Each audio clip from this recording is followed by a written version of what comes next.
श्रीगुरुभ्यो नमः। हरिः ओम्।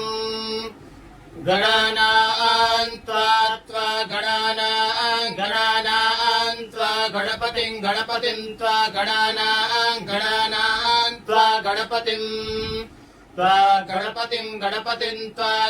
गणपतिं हवामहे गणपतिं त्वा गणपतिं हवामहे गणपतिं हवामहे गणपतिं हवामहे कविं हवामहे गणपतिं हवामहे कविं गणपतिमिति गणपतिं हवामहे कविं हवामहे कविं कवीनां कविं हवामहे कविं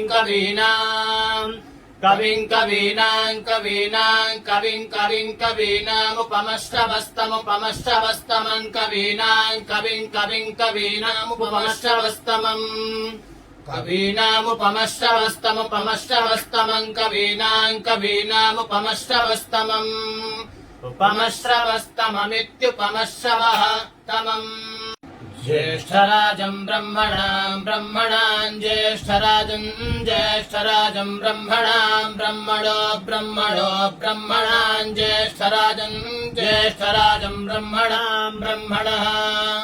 ज्येष्ठराजमिति ज्येष्ठ राजं ब्रह्मणां ब्रह्मणस्पते पदे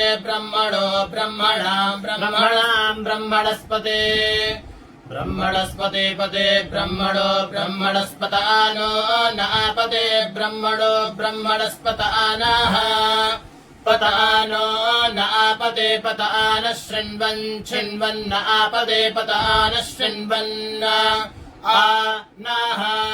न शृण्वन्नोतिभिरोतिभिः शृण्वन्नोतिभिः